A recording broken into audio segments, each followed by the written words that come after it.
রহমান রহিম আল্লাহ তাআলার নামে।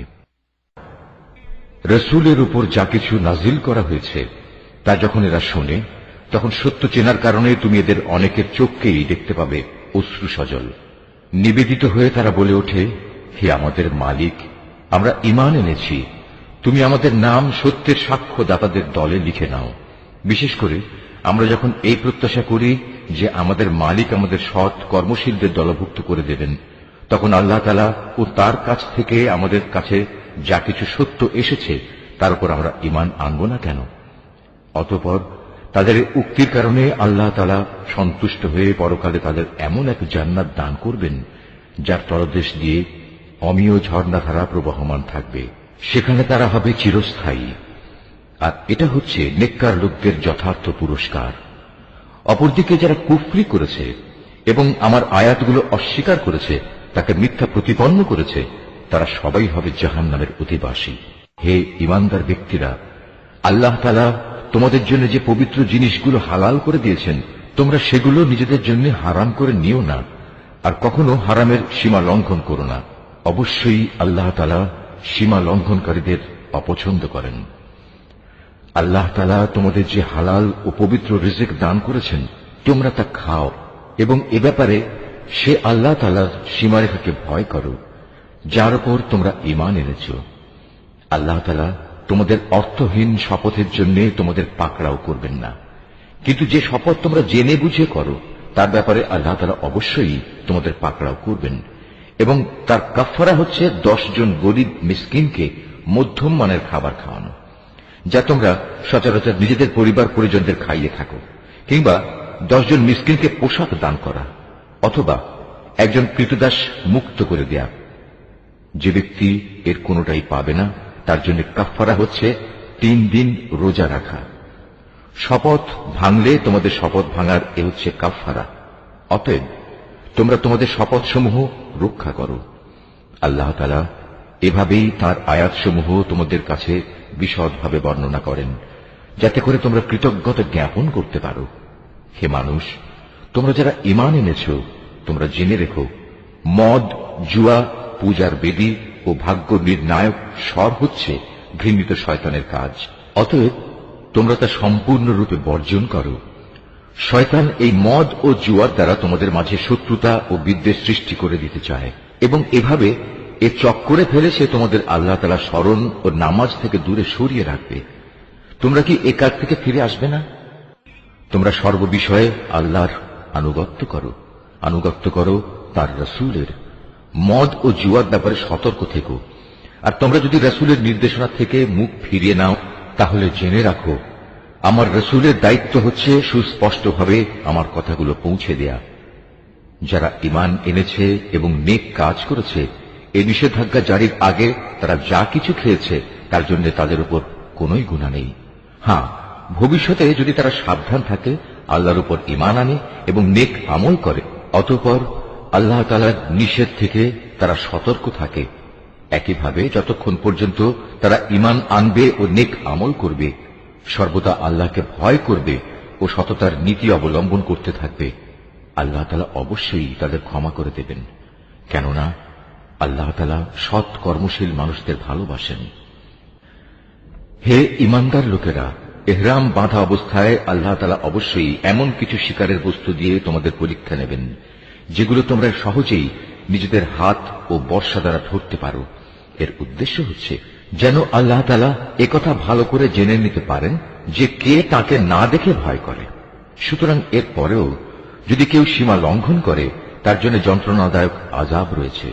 হে ঈমানদার ব্যক্তিরা, ইহরাম বাঁধা অবস্থায় কখনো শিকার হত্যা করো না।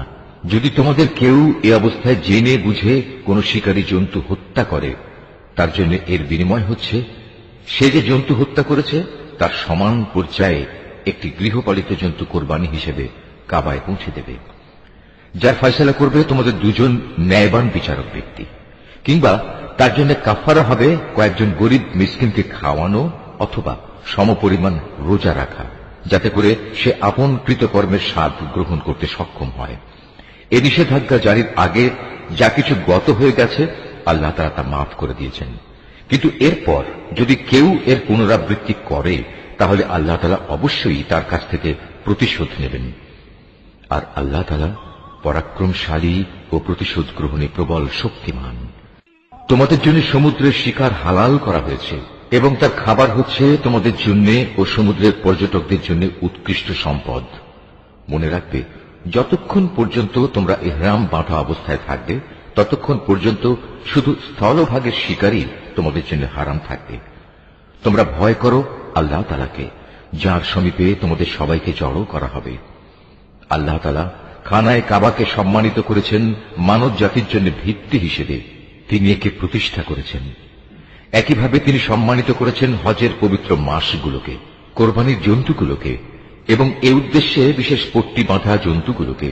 এসব বিধান এজন্যই দেয়া হয়েছে যাতে করে তোমরা একথা জেনে নিতে পারো যে আকাশমালা ও পৃথিবীর যেখানে যা কিছু আছে আল্লাহ তাআলা তা সবই জানেন। আর নিশ্চয়ই আল্লাহ তাআলা সব বিষয়ে সর্বজ্ঞ। তোমরা জেনে রাখো, আল্লাহ তাআলা শাস্তি দানের ব্যাপারে যেমনি কঠোর, তেমনি পুরস্কারের বেলায় আল্লাহ তাআলা অত্যন্ত ক্ষমাশীল ও পরম দয়ালু। রসুলের দায়িত্ব হেদায়েতের বাণী পৌঁছে দেওয়া ছাড়া আর কিছুই নয়। আর তোমরা যা কিছু প্রকাশ করো, যা কিছু গোপন রাখো, আল্লাহ তাআলা তা সবই জানেন। হে রসুল, তুমি বলো, পাক এবং নাপাক জিনিস কখনো সমান হতে পারে না। নাপাক জিনিসের প্রাচুর্য যতই তোমাকে চমৎকৃত করুক না কেন। অতএব হে জ্ঞানবান মানুষেরা, তোমরা আল্লাহকে ভয় করো, আশা করা যায় তোমরা সফল কাম হতে পারবে। হে ঈমানদার লোকেরা, আল্লাহর নবীর কাছে এমন সব বিষয় নিয়ে প্রশ্ন করো না যার জবাব প্রকাশ করা হলে তাতে তোমাদেরই কষ্ট হবে। অবশ্য কোরআন নাজিল হবার মুহূর্তে যদি তোমরা সে প্রশ্ন করো তাহলে তা তোমাদের কাছে প্রকাশ করা হবে। এই বিধান জারির আগে যা কিছু হয়ে গেছে তা আল্লাহ তাআলা তোমাদের মাফ করে দিয়েছেন, কেননা আল্লাহ তাআলা পরম ক্ষমাশীল ও ধৈর্যশীল। তোমাদের আগেও কিছু সম্প্রদায় তাদের নবীকে এ ধরনের প্রশ্ন করত, কিন্তু এর পরক্ষণেই তারা তা অমান্য করতে শুরু করল। দেবতার উদ্দেশ্যে প্রেরিত কান ছেঁচড়া বহিরা, দেবতার নামে উৎসর্গীকৃত সায়েবা, দেবতার উদ্দেশ্যে ছেড়ে দেয়া নর ও মাদি বাচ্চা প্রসবকারী ওয়াসিলা ও দেবতার উদ্দেশ্যে ছেড়ে দেয়া 10 বাচ্চা প্রসবকারিণী উশরি হাম, এর কোনটাই কিন্তু আল্লাহ তাআলা নির্দিষ্ট করে দেননি, বরং কাফেররাই এসব কুসংস্কার দিয়ে আল্লাহর উপর মিথ্যা আরোপ করে। আর এদের অধিকাংশ লোক তো সত্য মিথ্যার তফাৎটুকু উপলব্ধি করে না। যখন এদের বলা হয় আল্লাহ তাআলা যা কিছু নাজিল করেছেন তোমরা সেদিকে এসো, এসো তার রসুলের দিকে, তখন তারা বলে, আমরা আমাদের বাপ দাদাদের যে বিধানের উপর পেয়েছি তাই আমাদের জন্য যথেষ্ট। যদিও তাদের বাপ দাদারা সত্য মিথ্যা সম্পর্কে কিছুই জানত না এবং তারা হেদায়েত প্রাপ্তও ছিল না। হে ঈমানদার লোকেরা, তোমাদের নিজেদের দায়িত্ব তোমাদের নিজেদের ওপর। অন্য কোন ব্যক্তি যদি গোমরাহ হয়ে গিয়ে থাকে তাহলে সে পথভ্রষ্ট ব্যক্তি তোমাদের কোনো ক্ষতি সাধন করতে পারবে না, যতক্ষণ পর্যন্ত তোমরা নিজেরা সঠিক পথের উপর চলতে থাকবে। তোমাদের সবাইকে আল্লাহর দিকেই ফিরে যেতে হবে। অতঃপর আল্লাহ তাআলা তোমাদের সেদিন বলে দেবেন তোমরা কে কি করেছিলে। হে ঈমানদার ব্যক্তিরা, তোমাদের কারো যখন মৃত্যুর সময় এসে উপনীত হয়, ওসিয়ত করার এই মুহূর্তে তোমরা তোমাদের মধ্যে থেকে 2 ন্যায়পরায়ণ মানুষকে সাক্ষী বানিয়ে রাখবে। আর যদি তোমরা প্রবাসে থাকো এবং এ সময় যদি তোমাদের উপর মৃত্যুর বিপদ এসে পড়ে, তখন বাইরের লোকদের মধ্যে থেকে 2 ব্যক্তিকে সাক্ষী বানিয়ে নেবে। পরে যদি এ ব্যাপারে তোমাদের কোনো সন্দেহ দেখা দেয় তাহলে সাক্ষী 2জনকে নামাজের পর আটকে রাখবে। অতঃপর তারা আল্লাহর নামে কসম করে বলবে, আমরা কোনো স্বার্থের খাতিরে এ সাক্ষ্য বিক্রি করব না। এর কোনো পক্ষ আমাদের ঘনিষ্ঠ আত্মীয় হলেও নয়। আমরা আল্লাহর জন্য এ সাক্ষ্য গোপন করব না। আমরা যদি তেমন কিছু করি তাহলে আমরা গুনাহগারদের দলে শামিল হয়ে যাব। পরে যদি এই কথা প্রকাশ পায় এ বাইরের 2জন সাক্ষী অপরাধে লিপ্ত ছিল, তাহলে আগে যাদের স্বার্থহানি ঘটেছিল তাদের মধ্যে থেকে 2জন সাক্ষী তাদের স্থলাভিষিক্ত হবে। তারা এসে আল্লাহর নামে শপথ করে বলবে, আমাদের সাক্ষ্য অবশ্যই তাদের সাক্ষ্য অপেক্ষা বেশি সত্যভিত্তিক হবে। আমরা সাক্ষ্যের ব্যাপারে সীমা লঙ্ঘন করিনি। আমরা যদি তেমনটি করি তাহলে আমরা জালেমদের দলভুক্ত হয়ে পড়ব। এই পদ্ধতিতে মানুষদের ঠিক মতো সাক্ষ্য দানের অধিকতর সম্ভাবনা আছে। অথবা তারা অন্ততপক্ষে এ ভয় করবে যে তাদের কসম করার পর আবার অন্য কোন কসম দ্বারা তা বাতিল করে দেয়া হবে। তোমরা আল্লাহ তাআলাকে ভয় করো এবং রসুলের কথা শোনো। আল্লাহ তাআলা কখনো পাপী লোকদের সৎপথে পরিচালিত করেন না। যেদিন আল্লাহ তাআলা সকল রাসূলকে একত্রিত করে জিজ্ঞাসা করবেন, তোমাদের দাওয়াতের প্রতি মানুষদের পক্ষ থেকে কিভাবে সাড়া দেওয়া হয়েছিল, তারা বলবে, আমরা তো তার কিছুই জানি না, যাবতীয় অদৃশ্য বিষয় তুমি পরিজ্ঞাত। স্মরণ করো যখন আল্লাহ তাআলা বলবেন, হে মারিয়াম পুত্র ঈসা, আমার সেই নিয়ামতের কথা স্মরণ করো যা আমি তোমাকে ও তোমার মাকে দান করেছিলাম। যখন আমি পবিত্র আত্মা দিয়ে তোমাকে সাহায্য করেছিলাম, তুমি মানুষের সাথে যেমনি দোলনায় থাকতে কথা বলতে, তেমনি বলতে পরিণত বয়সেও। আমি যখন তোমাকে কিতাব, জ্ঞান বিজ্ঞান, তাওরাত ও ইনজিল দান করেছিলাম, তখন তুমি আমারই হুকুমে কাঁচা মাটি দিয়ে পাখি সদৃশ্য আকৃতি বানাতে, অতঃপর তাকে ফুঁ দিতে, আর আমার আদেশক্রমেই তা পাখি হয়ে যেত। আমারই হুকুমে তুমি জন্মান্ধ ও কুষ্ঠ রোগীকে নিরাময় করে দিতে। আমারই আদেশে তুমি মৃতদেহ থেকে জীবন বের করে আনতে। পরে যখন তুমি তাদের কাছে নবুয়তের এসব নিদর্শন নিয়ে পৌঁছলে, তখন তাদের মধ্যে যারা তোমাকে অস্বীকার করেছিল তারা বলল, এই নিদর্শনগুলো জাদু ছাড়া আর কিছুই নয়। তখন আমি তোমার কোন অনিষ্ট সাধন থেকে বনী ইসরায়েলদের নিবৃত্ত করে রেখেছিলাম। আরো স্মরণ করো যখন আমি হাওয়ারীদের অন্তরে এ প্রেরণা দিয়েছিলাম যে তোমরা আমার প্রতি ও আমার রাসূলের প্রতি ঈমান আনো। তারা বলল, হে মালিক, আমরা তোমার উপর ঈমান আনলাম, তুমি এ কথা সাক্ষ্য থেকো যে আমরা তোমার অনুগত ছিলাম। অতঃপর যখন এই হাওয়ারীদের দল বলল, হে মারিয়াম পুত্র ঈসা, তোমার মালিক কি আসমান থেকে খাবার সজ্জিত একটি টেবিল আমাদের জন্য পাঠাতে পারেন না? ঈসা জবাব দিল, সত্যি যদি তোমরা মুমিন হয়ে থাকো, তাহলে কোন অহেতুক দাবি পেশ করার ব্যাপারে তোমরা আল্লাহ তাআলাকে ভয় করো। তারা বলল, আমরা শুধু এটুকুই চাই যে আল্লাহর পাঠানো সেই টেবিল থেকে কিছু খাবার খেতে, এতে আমাদের মন পরিতৃপ্ত হয়ে যাবে। তাছাড়া এতে করে আমরা এও জানতে পারব তুমি আমাদের কাছে সঠিক কথা বলেছ। আমরা নিজেরাই সত্যের পক্ষে সাক্ষী হয়ে থাকতে চাই। মারিয়াম পুত্র ঈসা আল্লাহ দরবারে বলল, হে আল্লাহ, হে আমাদের মালিক, তুমি আমাদের জন্য আসমান থেকে খাবার সজ্জিত একটি টেবিল পাঠাও। এভাবে আমাদের জন্য, আমাদের পূর্ববর্তী ও আমাদের পরবর্তীদের জন্য তোমার কাছ থেকে পাঠানো একটি আনন্দ উৎসব। সর্বোপরি এটা হবে তোমার কুদরতের নিদর্শন। তুমি আমাদের রিজিক দাও, কেননা তুমি হচ্ছ উত্তম রিজিক দাতা। আল্লাহ তাআলা বললেন, হ্যাঁ, আমি তোমাদের কাছে তা অচিরেই পাঠাচ্ছি। তবে এর পরেও যদি তোমাদের কেউ আমার ক্ষমতা অস্বীকার করে, তাহলে তাকে আমি এমন কঠিন শাস্তি দেব যে আমি সৃষ্টিকুলের কাউকেই আর দেব না। যখন আল্লাহ তাআলা বলবেন, হে মারিয়াম পুত্র ঈসা, তুমি কি কখনো তোমার লোকদের একথা বলেছিলে যে তোমরা আল্লাহকে বাদ দিয়ে আমাকে ও আমার মাকে ইলাহ বানিয়ে নাও? এ কথার উত্তরে সে বলবে, হে আল্লাহ, সমগ্র পবিত্রতা তোমার জন্য। এমন কোন কথা আমার পক্ষে শোভা পেত না যে কথা বলার আমার কোনো অধিকারই ছিল না। যদি আমি তাদের এমন কোন কথা বলতামই, তাহলে তুমি তো অবশ্যই তা জানতে। নিশ্চয়ই তুমি তা জানো আমার মনে যা কিছু আছে, কিন্তু আমি তো জানি না তোমার মনে কি আছে। যাবতীয় গোপন বিষয় অবশ্যই তুমি সম্যক জ্ঞাত আছো। তুমি আমাকে যা কিছু বলতে হুকুম করেছ, আমি তো তাদের তাছাড়া অন্য কিছুই বলিনি। আর সে কথা ছিল, তোমরা শুধু আল্লাহ তাআলার ইবাদত করো, যিনি আমার মালিক, তোমাদেরও মালিক। আমি যতদিন তাদের মধ্যে ছিলাম, ততদিন তো আমি নিজেই তাদের কার্যকলাপে সাক্ষী ছিলাম, কিন্তু যখন তুমি আমাকে তুলে নিলে, তখন তুমিই ছিলে তাদের উপর একক নেগাহবান। যাবতীয় ক্রিয়াকর্মের তুমিই ছিলে একক খবরদার। আজ তাদের অপরাধের জন্য তুমি যদি তাদের শাস্তি দাও, দিতে পারো, কারণ তারা তো তোমারই বান্দা। আর তুমি যদি তাদের ক্ষমা করে দাও, তাও তোমার মর্জি। তুমিই হচ্ছ বিপুল ক্ষমতাশালী, প্রজ্ঞাময়। আল্লাহ তাআলা বলবেন, হ্যাঁ, এ হচ্ছে সেদিন যেদিন সত্যাশ্রয়ী ব্যক্তিরা তাদের সততার জন্য প্রচুর কল্যাণ লাভ করবে। আর সে কল্যাণ হচ্ছে তাদের জন্য এমন সুরম্য জান্নাতের ব্যবস্থা করে রাখা হয়েছে, যার তলদেশ দিয়ে অমীয় ঝর্ণাধারা প্রবাহিত থাকবে। সেখানে তারা চিরদিনে থাকবে। আল্লাহ তাআলা তাদের উপর সন্তুষ্ট থাকবেন এবং তারাও আল্লাহর উপর সন্তুষ্ট থাকবে। বস্তুত এ হচ্ছে এক মহা সাফল্য। আকাশমালা ও জমিন এবং এর মধ্যবর্তী সমগ্র সৃষ্টি লোকের বাদশাহিত আল্লাহর জন্যই, এবং তিনিই সবকিছুর উপর শক্তিমান।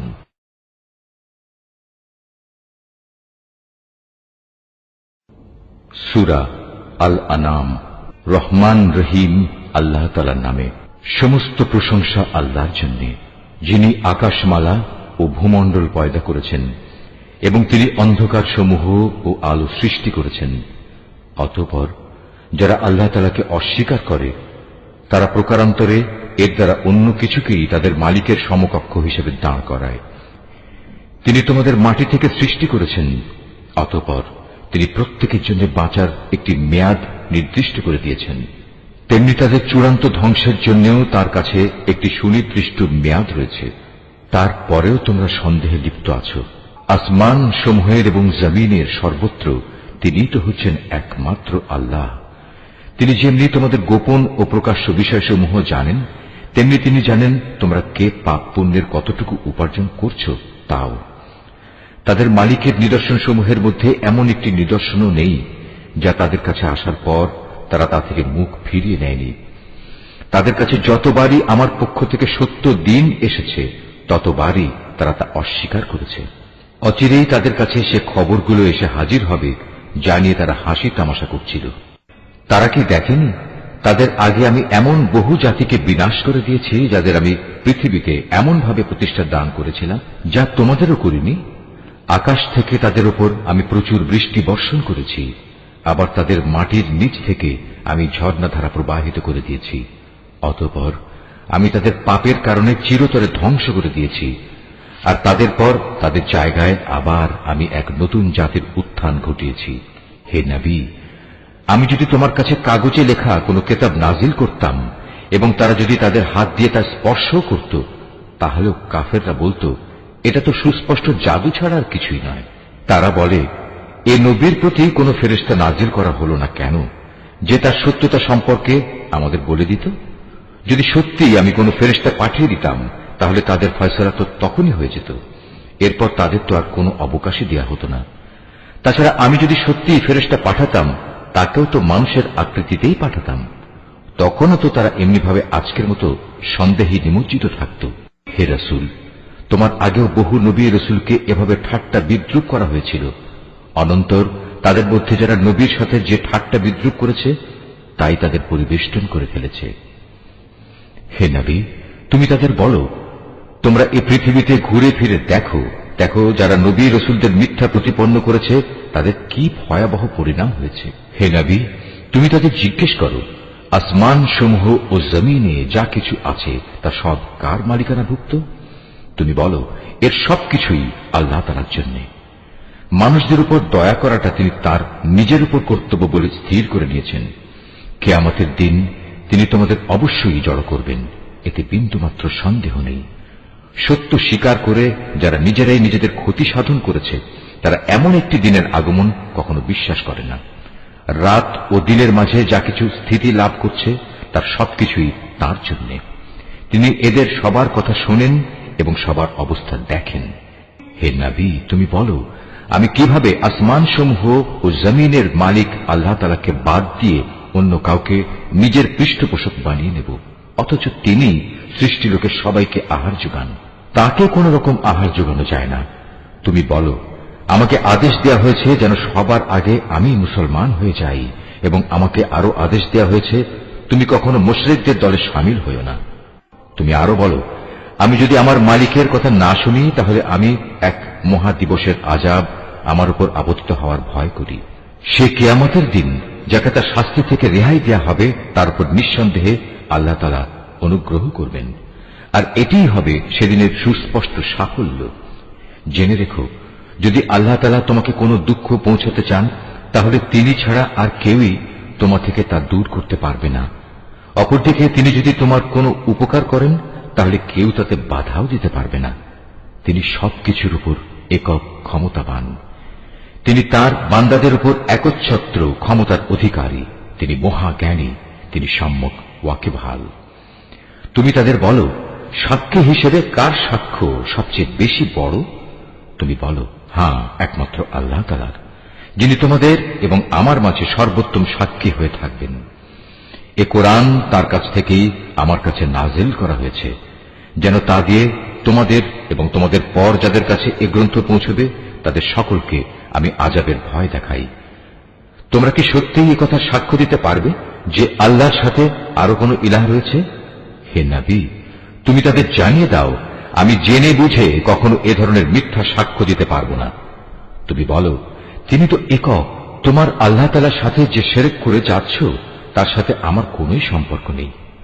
তোমার আগে যাদের আমি কিতাব দান করেছি তারা নবীকে ঠিক সেভাবেই চেনে যেভাবে চেনে তারা তাদের আপন ছেলেদের, কিন্তু যারা নিজেরাই নিজেদের ক্ষতি সাধন করেছে তারা তো কখন ঈমান আনবে না। তার চেয়ে বড় জালেম আর কে আছে যে স্বয়ং আল্লাহ তাআলা সম্পর্কে কোনো মিথ্যা কথা রচনা করে কিংবা তার কোনো আয়াতকে অস্বীকার করে? এ ধরনের জালেমরা কখনো সাফল্য লাভ করতে পারবে না। একদিন আমি তাদের সবাইকে একত্রিত করব, অতঃপর মুশরিকদের উদ্দেশ্য করে আমি বলবো, তারা সবাই আজ কোথায় যাদের তোমরা দুনিয়ার জীবনে আমার সাথে শরীক মনে করতে? অতঃপর তাদের সেদিন একথা বলা ছাড়া কোনো যুক্তিই থাকবে না যে আল্লাহ তাআলার কসম, যিনি আমাদের মালিক, আমরা কখনো মুশরিক ছিলাম না। হে নবী, তুমি চেয়ে দেখো কিভাবে আজ লোকগুলো আযাব থেকে বাঁচার জন্য নিজেরাই নিজেদের মিথ্যা প্রতিপন্ন করছে, এবং এও দেখো তাদের নিজেদের রচনা করা মিথ্যা কিভাবে আজ নিষ্ফল হয়ে যাচ্ছে। তাদের মধ্যে এমন কিছু লোকও আছে যে মনে হয় তোমার কথা কান দিয়ে শুনছে, কিন্তু আসলে আমি তাদের মনের উপর পর্দা ঢেলে দিয়েছি, যার কারণে তারা কিছুই উপলব্ধি করতে পারে না। আমি তাদের কানেও ছিপি এঁটে দিয়েছি। মূলত তারা যদি আল্লাহর সব নিদর্শন দেখেও নেয় তবু তারা তার প্রতি ঈমান আনবে না। এমনকি তারা যখন তোমার সামনে আসবে তখন তোমার সাথে বিতর্কে লিপ্ত হবে। কোরআনের আয়াত সম্পর্কে কাফেররা বলবে, এ তো পুরনো দিনের গল্প কথা ছাড়া আর কিছুই নয়। তারা যেমন নিজেদের তা শোনা থেকে বিরত রাখে তেমনি অন্যদেরও তা থেকে দূরে রাখে। মূলত এ আচরণে তারা নিজেদেরই ধ্বংস সাধন করছে, অথচ তারা কোনো খবরই রাখে না। তুমি যদি সত্যিই তাদের দেখতে পেতে যখন এই হতভাগ্য ব্যক্তিদের জ্বলন্ত আগুনের পাশে এনে দাঁড় করানো হবে, তখন তারা চিৎকার করে বলবে, হায়, যদি আমাদের আবার দুনিয়ায় ফেরত পাঠানো হতো তাহলে আমরা আর কখনো আমাদের মালিকের আয়াতসমূহকে মিথ্যা প্রতিপন্ন করতাম না এবং আমরা অবশ্যই ঈমানদার লোকদের দলে শামিল হয়ে যেতাম। এর আগে যা কিছু তারা গোপন করে আসছিল আজ তা তাদের সামনে উন্মুক্ত হয়ে গেল। আসলে যদি তাদের আবার দুনিয়ায় ফেরত পাঠানো হয় তবু তারা তাই করে বেড়াবে যা থেকে তাদের নিষেধ করা হয়েছিল। তারা আসলেই মিথ্যাবাদী। এ লোকগুলো আরো বলে, আমাদের পার্থিব জীবনই হচ্ছে একমাত্র জীবন, আমরা কখনোই পুনর্জীবিত হব না। হায়, তুমি যদি সত্যি সেই দৃশ্য দেখতে পেতে যখন তাদেরকে তাদের মালিকের সামনে দাঁড় করানো হবে এবং তিনি তাদের জিজ্ঞেস করবেন, আজ বলো, এ দিনটি কি সত্য নয়? তারা বলবে, হ্যাঁ, আমাদের মালিকের শপথ, এটা সত্য। তিনি বলবেন, তাহলে আজ সে কঠিন আযাব ভোগ করো যা তোমরা সবসময় অবিশ্বাস করতে। অবশ্যই তারা ভীষণভাবে ক্ষতিগ্রস্ত হয়ে পড়েছে যারা আল্লাহর সামনাসামনি হওয়াকে মিথ্যা বলেছে। আর একদিন যখন সত্যি সত্যি কিয়ামতের ঘণ্টা হঠাৎ করে তাদের সামনে এসে হাজির হবে তখন তারা বলবে, হায় আফসোস, দুনিয়ায় এই দিনটিকে আমরা কতই না অবহেলা করেছি। সেদিন তারা নিজেদের পাপের বোঝা নিজেদের পিঠেই বয়ে বেড়াবে। কত ভারী ও নিকৃষ্ট বোঝা হবে সেটি যা তারা সেদিন বয়ে বেড়াবে। আর এ বৈষয়িক জীবন, এ তো নিছক কিছু খেল তামাশা ছাড়া আর কিছুই নয়। মূলত পরকালের বাড়িঘরই তাদের জন্য উৎকৃষ্ট যারা আল্লাহ তাআলাকে ভয় করে। তোমরা কি মোটেই অনুধাবন করো না? হে রাসূল, আমি জানি এ লোকগুলো যেসব অহেতুক কথাবার্তা বলে তা তোমাকে কত পীড়া দেয়, কিন্তু তুমি কি জানো এরা এসব বলে শুধু তোমাকে মিথ্যা সাব্যস্ত করছে না, বরং এই জালেমরা এর মাধ্যমে আল্লাহ তাআলার আয়াতকেই অস্বীকার করছে। তোমার আগেও এভাবে বহু নবী রাসূলকে মিথ্যাবাদী সাব্যস্ত করা হয়েছিল, কিন্তু তাদের মিথ্যাবাদী সাব্যস্ত করা ও নানা রকম নির্যাতন চালাবার পরেও তারা কঠোর ধৈর্য ধারণ করেছে। শেষ পর্যন্ত তাদের কাছে আমার পক্ষ থেকে সাহায্য এসে হাজির হয়েছে। আল্লাহর কথার রদবদলকারী কেউ নেই।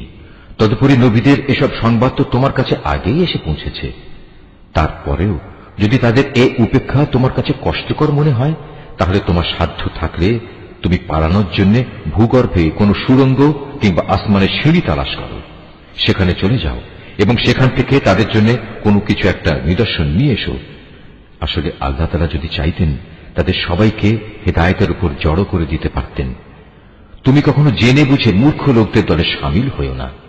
যারা এ কথাগুলো যথাযথভাবে শোনে তারা অবশ্যই আল্লাহর ডাকে সাড়া দেয়।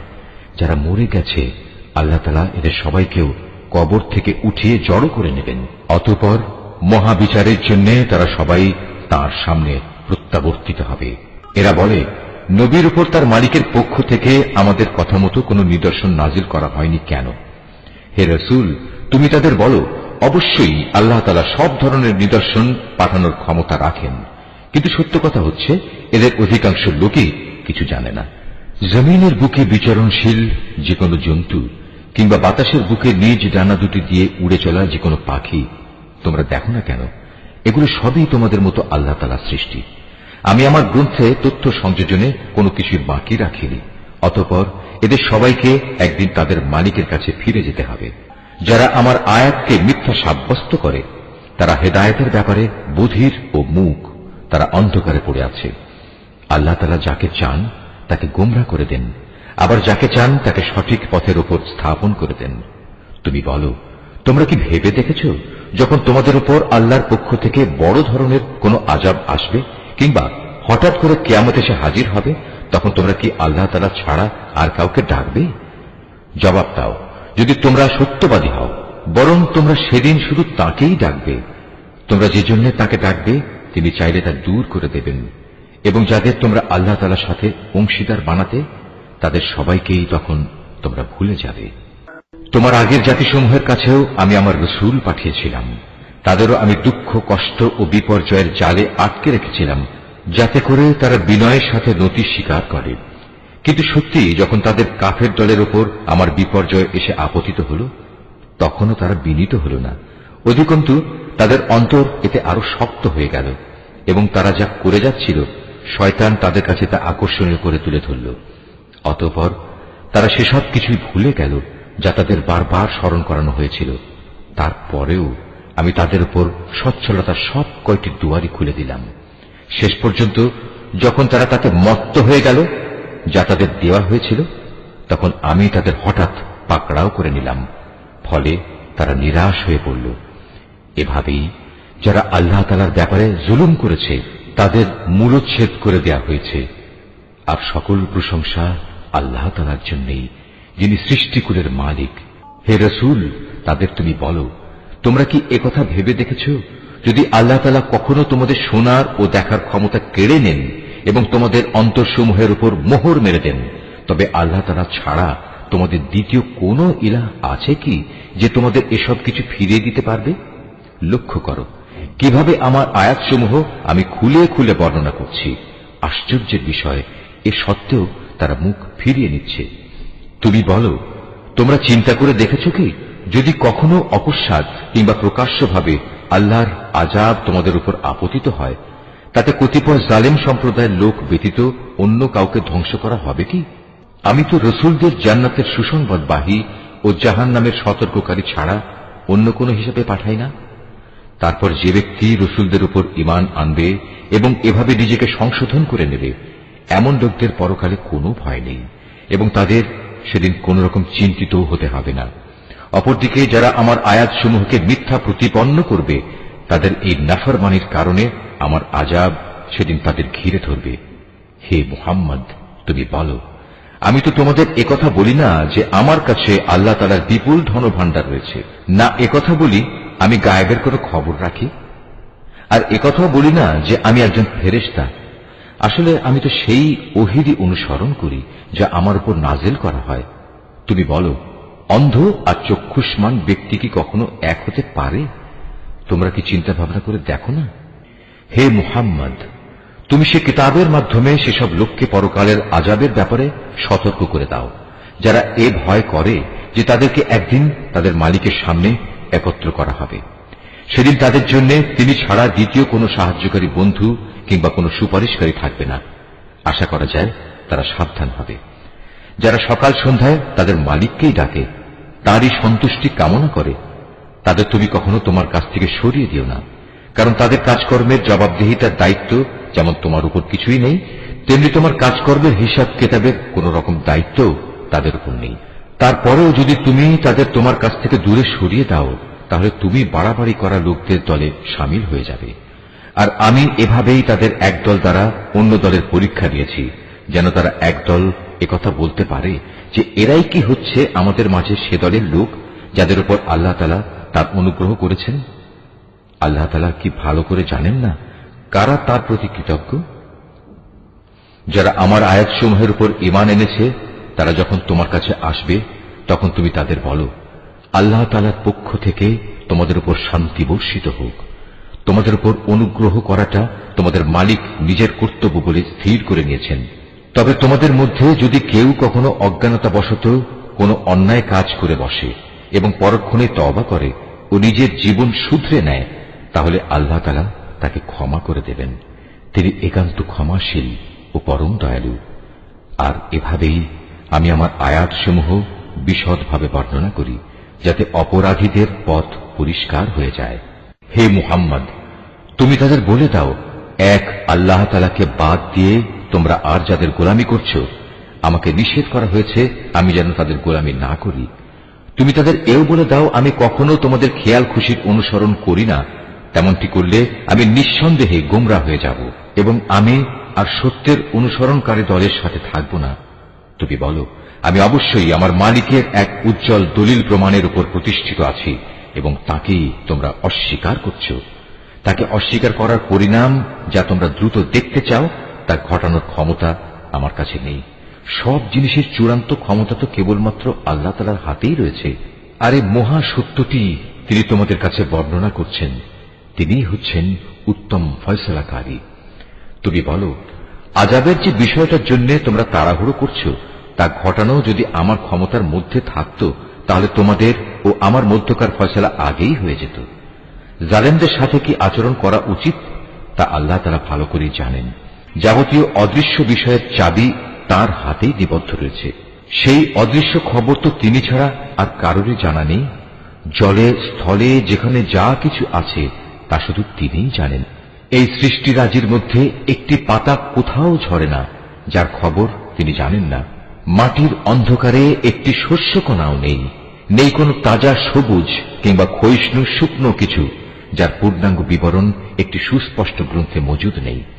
তিনি মহান আল্লাহ, যিনি রাতের বেলা তোমাকে মৃত লোকের মতো করে ফেলেন, আবার দিনের বেলায় তোমরা যা কিছু জমিনের বুকে করে বেড়াও তাও তিনি পুঙ্খানুপুঙ্খ জানেন।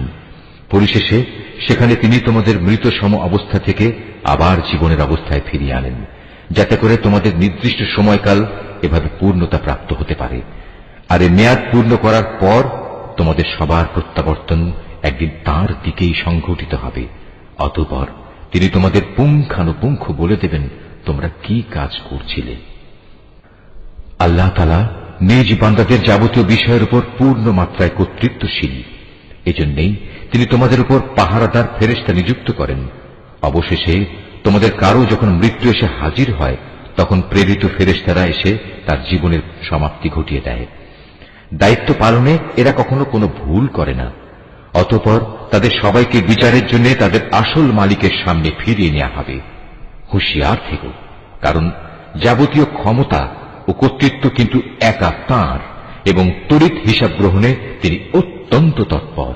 তুমি তাদের বলো, যখন তোমরা স্থলভূমে ও সমুদ্রের অন্ধকারের বিপদে পড়ো, যখন তোমরা কাতর কণ্ঠে এবং নীরবে তাকে ডাকতে থাকো, তখন কে তোমাদের সেসব থেকে উদ্ধার করে?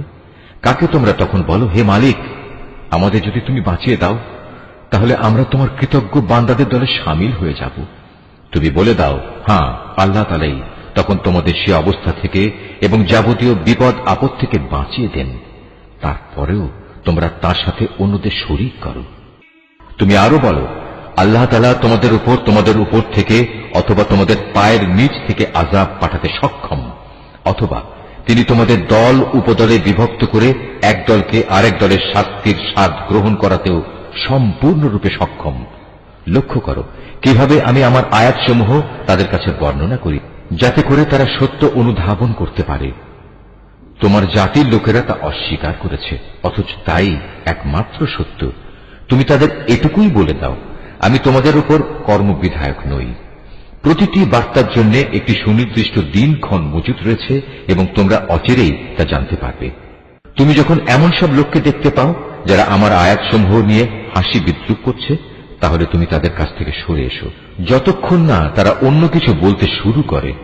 যদি কখনো শয়তান তোমাকে ভুলিয়ে ওখানে বসিয়ে রাখে, তাহলে মনে পড়ার পর জালেম সম্প্রদায়ের সাথে আর বসে থেকো না। তাদের এসব কার্যকলাপের ব্যাপারে আল্লাহ তাআলাকে যারা ভয় করে তাদের উপর হিসাবের কোনো দায় দায়িত্ব নেই। তবে উপদেশ তো দিয়েই যেতে হবে। হতে পারে তারা আল্লাহ তাআলাকে ভয় করবে। সেসব লোকের সঙ্গ তুমি বর্জন করো যারা তাদের দিনকে নিছক খেল তামাশায় পরিণত করে রেখেছে এবং এ পার্থিব জীবন যাদের প্রতারণার জালে আটকে রেখেছে। তুমি এ কোরআন দিয়ে তাদের আমার কথা স্মরণ করাতে থাকো, যাতে করে কেউ নিজের পার্থিব কর্মকাণ্ডের ফলে নিজেই ধ্বংস হয়ে যেতে না পারে। মহাবিচারের দিন তার জন্য আল্লাহ তাআলা ছাড়া অন্য সাহায্যকারী বন্ধু এবং সুপারিশকারী থাকবে না। সে যদি নিজে সবকিছু দিয়েও দেয়, তবু তার কাছ থেকে সেদিন তা গ্রহণ করা হবে না। এরাই হচ্ছে সে হতভাগ্য মানুষ যাদের নিজেদের অর্জিত গুনাহের কারণে তাদের ধ্বংস করে দেয়া হবে। আল্লাহ তাআলাকে অস্বীকার করার কারণে তাদের জন্য আরো থাকবে ফুটন্ত পানি ও মর্মন্তুদ শাস্তি। তুমি তাদের বলো, আমরা কি আল্লাহ তাআলাকে বাদ দিয়ে এমন কাউকে ডাকবো যে না আমাদের কোনো উপকার করতে পারে না আমাদের কোনো অপকার করতে পারে? আল্লাহ তাআলা যেখানে আমাদের চলার জন্য সঠিক পথ বাতলে দিয়েছেন, সেখানে তাকে বাদ দিয়ে আমরা কি আবার উল্টো পথে ফিরে যাব? ঠিক সে ব্যক্তিটির মতো যাকে শয়তানরা জমিনের বুকে পথভ্রষ্ট করে দাঁড়ে দাঁড়ে ঠোকর খাওয়াচ্ছে, অথচ তার সঙ্গী সাথীরা তাকে ডাকবে, তুমি আমাদের কাছে এসো, আমাদের কাছে মজুদ আল্লাহ তাআলার সহজ সরল পথের দিকে। তুমি বলে দাও, সত্যিকার অর্থে হেদায়েত তো তাই যা আল্লাহর পক্ষ থেকে আসে, এবং আমাদের এ আদেশ দেয়া হয়েছে যেন আমরা সৃষ্টিকুলের মালিকের সামনে আনুগত্যের মাথা নত করি। আমরা যেন নামাজ প্রতিষ্ঠা করি এবং আল্লাহ তাআলাকে ভয় করি, কেননা তিনি হচ্ছেন এমন সত্তা যার সামনে একদিন তোমাদের সমবেত করা হবে। তিনি যথাবিধি আসমান সমূহ ও জমিন সৃষ্টি করেছেন। যেদিন আবার তিনি বলবেন সব কিছু বিলীন হয়ে যাও, তখন সাথে সাথেই তা বিলীন হয়ে যাবে। তার কথাই হচ্ছে চূড়ান্ত সত্য। যেদিন সিংহায় ফু দেয়া হবে, সেদিন যাবতীয় কর্তৃত্ব ও বাদশাহী হবে একান্তই তাঁর। তিনি দৃশ্য অদৃশ্য সবকিছু সম্পর্কেই সম্যক অবগত রয়েছেন। তিনি প্রজ্ঞাময়, তিনি সম্যক অবগত। স্মরণ করো যখন ইব্রাহিম তার পিতা আজরকে বলল, তুমি কি মূর্তিগুলোকে মাবুদ বানিয়ে নিয়েছ? আমি তো দেখতে পাচ্ছি তুমি ও তোমার সম্প্রদায়ের লোকেরা স্পষ্ট গুমরাহিতে নিমজ্জিত রয়েছ। এভাবে আমি ইব্রাহিমকে আকাশসমূহ ও জমিনের যাবতীয় পরিচালন ব্যবস্থা দেখাতে চেয়েছিলাম, যেন সে নিশ্চিত বিশ্বাসীদের দলে সামিল হয়ে যেতে পারে। যখন তার উপর আঁধার ছেয়ে রাত এলো, তখন সে একটি তারকা দেখতে পেল। তারকাটি দেখেই সে বলে উঠল, এ বুঝি আমার মালিক। কিন্তু কিছুক্ষণ পরেই যখন তারকাটি ডুবে গেল, তখন সে কিছুটা দ্বিধাগ্রস্ত হয়ে বলল, যা ডুবে যায় তাকে তো আমি আমার মালিক বলে পছন্দ করতে পারি না। এবার যখন সে আকাশে একটি ঝলমলে চাঁদ দেখল, তখন বলল, হ্যাঁ, এই মনে হয় আমার মালিক। অতঃপর এক পর্যায়ে যখন তাও ডুবে গেল, তখন সে বলল, আমার রব যদি আমাকে সঠিক পথের দিশা না দেখান, তাহলে অবশ্যই আমি গোমরা লোকদের দলে সামিল হয়ে যাব। এরপর দিনের বেলায় সে যখন দেখল একটি আলোকোজ্জ্বল সূর্য, এবং দেখেই বলতে লাগল, মনে হচ্ছে এ আমার মালিক, কারণ এ যাবৎ যা দেখেছি এটা তার সবগুলোর বড়।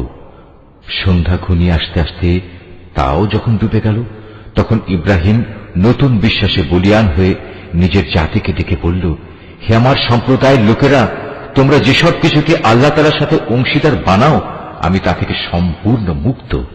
আমি নিষ্ঠার সাথে সেই মহান সার্বভৌম মালিকের দিকেই আমার মুখ ফিরিয়ে নিচ্ছি, যিনি এই আসমান সমূহ ও জমিন সহ চাঁদ, সূরজ, গ্রহ, তারা সবকিছু পয়দা করেছেন। আমি এখন আর মুশরিকদের দলভুক্ত নই। এরপরই তার জাতির লোকেরা তার সাথে আল্লাহ তাআলার ব্যাপারে বিতর্ক শুরু করে দিল। জবাবে সে বলল, তোমরা কি আমার সাথে স্বয়ং কুল মখলুকাতের মালিক আল্লাহ তাআলার ব্যাপারে তর্ক করছো, অথচ তিনিই আমাকে সঠিক পথের দিশা দিয়েছেন। আমি এখন আর তোমাদের মাবুদদের ডরাই না, যাদের তোমরা আল্লাহ তাআলার কাজে অংশীদার মনে করো। অবশ্য আমার মালিক যদি অন্য কিছু চান, সেটা আলাদা কথা। আমার মালিকের জ্ঞান সব কিছুর উপর পরিব্যাপ্ত। এরপরেও কি তোমরা সতর্ক হবে না? তোমরা যাকে আল্লাহ তাআলার সাথে অংশীদার করো, তাকে আমি কিভাবে ভয় করব? অথচ তোমরা আল্লাহ তাআলার সাথে অন্যদের শরীক করতে ভয় পাও না, যাদের ব্যাপারে আল্লাহ তাআলা কোনো প্রমাণপত্র তোমাদের কাছে পাঠাননি। এ অবস্থায় তোমরাই বলো, আমাদের এই উভয় দলের মধ্যে কোন দলটি দুনিয়া ও আখিরাতে নিরাপত্তা লাভের বেশি অধিকারী? বলো, যদি তোমাদের কিছু জানা থাকে। যারা ঈমান এনেছে এবং যারা তাদের ঈমানকে জুলুমের কালিমা দিয়ে কলুষিত করেনি, তারাই হচ্ছে দুনিয়া ও আখিরাতে নিরাপত্তা লাভের অধিকারী। মূলত তারাই হচ্ছে হেদায়েত প্রাপ্ত। এ ছিল শিরক সম্পর্কিত আমার সেই অকাট্য চুক্তি, যা আমি ইব্রাহিমকে তার জাতির উপর দান করেছিলাম।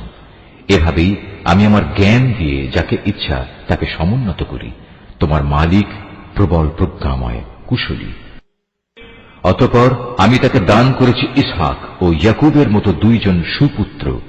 এদের সবাইকেই আমি সঠিক পথের দিশা দিয়েছিলাম। এদের আগে আমি নূহকেও হেদায়েতের পথ দেখিয়েছি। অতঃপর তার বংশের মাঝে দাউদ, সুলাইমান, আইয়ুব, ইউসুফ, মুসা এবং হারুনকেও আমি হেদায়েত দান করেছি। আর এভাবেই আমি সৎ কর্মশীলদের পুরস্কার দিয়ে থাকি। জাকারিয়া, ইয়াহিয়া, ঈসা এবং ইলিয়াসকেও আমি সঠিক পথ দেখিয়েছিলাম। এরা সবাই ছিল নেককারদের দলভুক্ত। আরো সৎ পথ দেখিয়েছিলাম ইসমাইল, ইয়াসা, ইউনুস এবং লূতকেও। এদের সবাইকেই আমি নবুয়ত দিয়ে সৃষ্টিকুলের উপর বিশেষ মর্যাদা দান করেছিলাম। এদের পূর্বপুরুষ, এদের পরবর্তী বংশধর ও এদের ভাই বন্ধুদেরও নেতৃত্বের জন্য নানাভাবে পুরস্কৃত করেছিলাম। আমি এদেরকেই বাছাই করে নিয়েছিলাম এবং সেজন্যই আমি এদের সবাইকে সরল পথে পরিচালিত করেছিলাম। এ হচ্ছে আল্লাহ তাআলার হেদায়েত। নিজ বান্দাদের মাঝে যাকে চান তিনি তাকেই এ হেদায়েত দান করেন। কিন্তু তারা যদি শিরক করত, তাহলে তাদের যাবতীয় কর্ম অবশ্যই নিষ্ফল হয়ে যেত। এরাই ছিল সেসব লোক যাদের আমি কিতাব, প্রজ্ঞা ও নবুয়ত দান করেছি। আজ যদি তারা তা অস্বীকার করে, তাতে আমার কোনোই ক্ষতি নেই। আমি তো অতীতে এমন এক সম্প্রদায়ের উপর এ দায়িত্ব অর্পণ করেছিলাম যারা কখনো এগুলো প্রত্যাখ্যান করেনি। আল্লাহ তাআলা এদের সবাইকে সৎ পথে পরিচালিত করেছেন। অতএব হে মুহাম্মদ, তুমি এদের পথেরই অনুসরণ করো এবং বলো, এজন্য আমি তোমাদের কাছ থেকে কোনো পারিশ্রমিক চাই না। আসলে এ হচ্ছে দুনিয়ার মানুষের জন্য একটি স্মরণিকা মাত্র। তারা আল্লাহ তাআলাকে তার যথাযোগ্য মর্যাদা দান করেনি। বিশেষ করে যখন তারা বলল আল্লাহ তাআলা কোন মানুষের উপর কোন বস্তু গ্রন্থই নাজিল করেননি, তুমি তাদের জিজ্ঞেস করো, যদি তাই হয় তাহলে মুসার আনিত কিতাব, যা মানুষের জন্য ছিল এক আলোকবর্তিকা ও পথ নির্দেশ, যা তোমরা কাগজের পাতায় লিখে রাখতে, যার কিছু অংশ তোমরা মানুষের সামনে প্রকাশ করতে এবং অধিকাংশই গোপন করে রাখতে। সর্বোপরি সে কিতাব দ্বারা তোমাদের এমন সব জ্ঞান শিক্ষা দেয়া হতো যার কিছুই তোমরা জানতে না এবং তোমাদের পূর্বপুরুষেরাও জানত না। তা কে নাজিল করেছেন? তুমি বলো, আল্লাহ তাআলাই তা নাজিল করেছেন। হে নবী, তুমি তাদের এ নিরর্থক আলোচনায় মত্ত থাকতে দাও। এটি এক বরকতপূর্ণ গ্রন্থ যা আমি তোমার কাছে পাঠিয়েছি। এটি আগের কিতাবের পুরোপুরি সত্যায়ন করে এবং যাতে এ কিতাব দিয়ে তুমি মক্কা ও তার পার্শ্ববর্তী জনপদসমূহের মানুষকে সাবধান করবে। যারা আখিরাতের উপর ঈমান আনে তারা এ কিতাবের উপর ঈমান আনে, আর তারা তাদের নামাজসমূহেরও হেফাজত করে। সে ব্যক্তি চাইতে বড় জালেম আর কে আছে যে আল্লাহ তাআলা সম্পর্কে নানাবিধ মিথ্যা কথা রচনা করে বেড়ায়, অথবা বলে আমার উপর ওহী নাজিল হয়েছে, যদিও তার প্রতি কিছুই নাজিল করা হয়নি। তার চাইতে বড় জালেম কে যে বলে আমি অচিরেই আল্লাহর নাজিল করা গ্রন্থের মতো কিছু নাজিল করে দেখাবো? যদি জালেমদের মৃত্যু যন্ত্রণা উপস্থিত হবার সময় তাদের অবস্থাটা তুমি দেখতে পেতে, যখন মৃত্যুর ফেরেশতারা তাদের দিকে হাত বাড়িয়ে দিয়ে বলবে, তোমাদের প্রাণবায়ু বের করে দাও। তোমরা আল্লাহ তাআলা সম্পর্কে যেসব অন্যায় কথা বলতে এবং আল্লাহর আয়াতের ব্যাপারে যে ক্ষমাহীন ঔদ্ধত্য প্রকাশ করতে, তার জন্য আজ অত্যন্ত অবমাননাকর এক আযাব তোমাদের দেয়া হবে। আজ তোমরা আমার সামনে একাকী নিঃসঙ্গ অবস্থায় এলে, যেমনি নিঃসঙ্গ অবস্থায় আমি তোমাদের প্রথমবার তৈরি করেছিলাম। অতঃপর তোমাদের আমি যা কিছু বিষয় সম্পদ দান করেছিলাম তার সবটুকুই তোমরা পেছনে ফেলে একান্ত খালি হাতে এখানে এসেছ। কই তোমাদের সাথে তোমাদের সুপারিশকারী ব্যক্তিরা, যাদের তোমরা মনে করতে তোমাদের কাজকর্মের ব্যাপারে তারাও অংশীদার? তাদের তো আজ তোমাদের সাথে দেখতে পাচ্ছি না। বস্তুত তাদের এবং তোমাদের মধ্যেকার সেই মিথ্যা সম্পর্ক আজ ছিন্ন ভিন্ন হয়ে গেছে, এবং তাদের ব্যাপারে তোমরা যা ধারণ করতে তাও আজ নিষ্ফল প্রমাণিত হয়ে গেছে। অবশ্যই আল্লাহ তাআলা শস্য বীজ ও আঁটিগুলো অঙ্কুরিত করেন। তিনি নির্জীব কিছু থেকে জীবন্ত কিছু বের করে আনেন, আবার তিনি জীবন্ত কিছু থেকে প্রাণহীন কোনো কিছু নির্গত করেন। এই সৃষ্টি কৌশলের মালিক হচ্ছেন আল্লাহ তাআলা। এর পরেও তোমরা কোথায় কোথায় ঠোকর খাচ্ছ বলো? রাতের আঁধার ভেদ করে তিনি উষার উন্মেষ ঘটান। তিনি রাতকে তোমাদের বিশ্রামের জন্য নির্দিষ্ট করে দিয়েছেন, এবং তোমাদের হিসাব কিতাবের জন্য তিনি পয়দা করেছেন চাঁদ ও সূরজকে। এ সব কিছুই হচ্ছে মহাপরাক্রমশালী ও জ্ঞানী আল্লাহ তাআলার নির্ধারণ করা বিষয়। তিনি তোমাদের জন্য অসংখ্য তারকা বানিয়ে রেখেছেন, যেন তোমরা জলে স্থলের আধারে পথের দিশা পেতে পারো। যে সম্প্রদায় লোকেরা নিজেদের পরিণাম সম্পর্কে জানে, তাদের জন্য আমি আমার নিদর্শন সমূহ খুলে খুলে বর্ণনা করেছি। তিনি তোমাদের মাত্র একটি ব্যক্তি সত্তা থেকে পয়দা করেছেন, অতঃপর তিনি বানিয়ে দিলেন তোমাদের থাকার জায়গা ও মাল সামানা রাখার জায়গা। জ্ঞানী লোকদের জন্য আমি আমার নিদর্শনগুলো এভাবেই বিস্তারিতভাবে বর্ণনা করে থাকি। তিনি আসমান থেকে পানির ধারা নাজিল করেন, অতঃপর সে পানি দিয়ে আমি সব রকমের উদ্ভিদ ও গাছপালা জন্মানোর ব্যবস্থা করি। তা থেকে সবুজ শ্যামল পাতা উদ্গত করি। পরে তা থেকে পরস্পর জড়ানো ঘন শস্য দানাও সৃষ্টি করি, এবং ফলের ভারে নুয়ে পড়া খেজুরের গোছা বের করে আনি। আঙুরের উদ্যানমালা, জলপাই ও আনার পয়দা করি। এগুলো একে অন্যের সদৃশ্য হয়, আবার একটার সাথে আর একটার গড় মিলও থাকে। গাছ যখন সুশোভিত হয় তখন একসময় তা ফলবান হয়, আবার যখন ফলগুলো পাকতে শুরু করে তখন তোমরা এই সৃষ্টি নৈপুণ্য দেখো।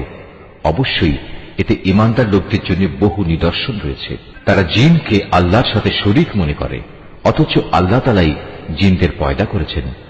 অজ্ঞতার বশবর্তী হয়ে তারা আল্লাহ তাআলার উপর পুত্র কন্যা ধারণের অপবাদও আনায়ন করে, অথচ আল্লাহ তাআলা মহামান্বিত। এরা যা বলে তিনি তার চাইতে অনেক মহান ও পবিত্র। তিনি আসমান সমূহ ও জমিনের একক উদ্ভাবক। এদের তুমি বলো, তার সন্তান হবে কিভাবে? তার তো জীবন সঙ্গিনী নেই। সবকিছু তো তিনিই পয়দা করেছেন, এবং সবকিছু সম্পর্কে তিনি পুরোপুরি ওয়াকিবহাল রয়েছেন। এ হচ্ছেন আল্লাহ তাআলা, তোমাদের মালিক। তিনি ছাড়া আর কোনো মাবুদ নেই। সবকিছুর একক স্রষ্টা তিনি। সুতরাং তোমরা তাঁরই ইবাদত করো। সবকিছুর উপর তিনি চূড়ান্ত তত্ত্বাবধায়ক বটে। কোন সাধারণ দৃষ্টি তাকে দেখতে পায় না, অথচ তিনি সব কিছুই দেখতে পান। তিনি সূক্ষ্মদর্শী, তিনি সবকিছু সম্পর্কে খোঁজ খবর রাখেন। তোমাদের কাছে তোমাদের মালিকের পক্ষ থেকে এই সূক্ষ্ম দৃষ্টি সম্পন্ন জ্ঞানের নিদর্শন এসেছে। অতঃপর যদি কোনো ব্যক্তি এসব নিদর্শন দেখতে পায়, তাহলে সে তা দেখবে তার নিজের কল্যাণের জন্যই। আবার যদি কেউ তা না দেখে অন্ধ হয়ে থাকে, তাহলে তার দায়িত্ব তার উপর বর্তাবে। তুমি বলো, আমি তোমাদের উপর তত্ত্বাবধায়ক নই? আমি এভাবেই আমার আয়াতগুলো তোমাদের কাছে বিধৃত করি, যাতে করে কাফেররা একথা বলতে পারে তুমি এসব কথা ভালো করেই পড়ে এসেছ, এবং যারা জ্ঞানী তাদের জন্য যেন আমি আমার আয়াতসমূহ সুস্পষ্ট করে দিতে পারি। হে মুহাম্মদ, তুমি শুধু তারই অনুসরণ করো যা তোমার মালিকের কাছ থেকে তোমার কাছে নাজিল করা হয়েছে। আল্লাহ তাআলা ছাড়া অন্য কোনো মাবুদ নেই। এরপরেও যারা শিরকে লিপ্ত, তাদের তুমি পুরোপুরি এড়িয়ে চলো। আল্লাহ তাআলা যদি চাইতেন, তাহলে এরা কেউই তার সাথে শিরক করত না। আর আসলে আমি তোমাকে তাদের উপর পাহারাদার নিযুক্ত করে পাঠাইনি। সত্যি কথা হচ্ছে, তুমি তো তাদের উপর কোনো অভিভাবকও নাও। তারা আল্লাহ তাআলার বদলে যাদের ডাকে, তাদের তোমরা কখনো গালিগালাজ করো না, নইলে অজ্ঞতার বশবর্তী হয়ে না জেনে আল্লাহ তাআলাকে তারা গালি দেবে। আমি প্রত্যেক জাতির কাছেই তাদের নিজেদের কার্যকলাপ সুশোভন করে রেখেছি। অতঃপর সবাইকেই তাদের মালিকের কাছে ফিরে যেতে হবে। অতঃপর তিনি তাদের বলে দেবেন তারা দুনিয়ার জীবনে কি করে এসেছে। এরা আল্লাহর নামে কঠিন শপথ করে বলে, যদি তাদের কাছে কোনো নিদর্শন আসে তাহলে অবশ্যই তারা তার উপর ঈমান আনবে। তুমি বলো, নিদর্শন পাঠানো সম্পূর্ণ তো আল্লাহ তাআলার নিজস্ব ব্যাপার। কে তোমাকে বুঝিয়ে দেবে যে নিদর্শন এলেও এরা কখনো ঈমান আনবে না? আমি অচিরেই তাদের অন্তঃকরণ ও দৃষ্টি শক্তিকে অন্যদিকে ফিরিয়ে দেব।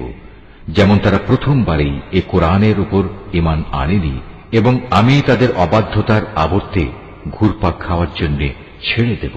নিশ্চয়ই আল্লাহ যা বলেছেন সত্য বলেছেন।